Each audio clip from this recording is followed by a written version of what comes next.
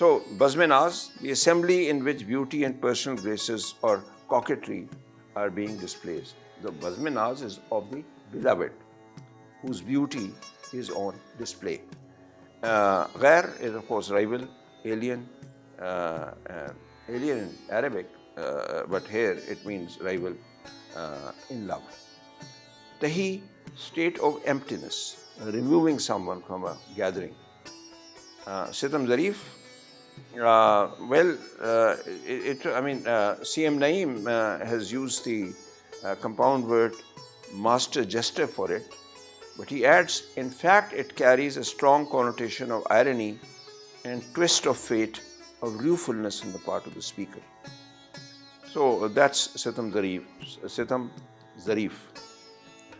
One who, Sitam, of course, is being cruel to someone. And Zarif means making fun, so this one, it's a cruel person and practices that cruelty in the form of jokes and adds humor to that cruelty. So the literal meaning is, I said to her, this assembly where your loveliness and charms are displayed should be free of the rival. She, that master jester, made me get up and said like this. So she made him get up and say like this. Again, it's a very humorous couplet. And this situation turns out like this. I mean, you can imagine it. You can imagine the scene. The beloved in all her glory and loveliness, surrounded by people, her admirers, is sitting, and Ghalib is one of them. And the poet says in her ear that the rival should be removed from this assembly. He doesn't fit in here. He's a lustful man. He is not your real lover. Of course, what he means is that I am the only one who's sincere to you, so the rival or rivals should be removed. She makes the poet get up when she hears this, and he says, like this, that is, he should be removed like this, that is, you go out, he should be removed like this. What does it mean? It means that in her eyes, it's the poet who is the rival, who is the alien over there, who is the rival of someone else. He doesn't fit in. And this is a kind of joke, and that is a joke, but it's a cruel joke which he practices upon him. Other poets have written on the theme of the same kind of thing, of the beloved preferring the poet's rivals.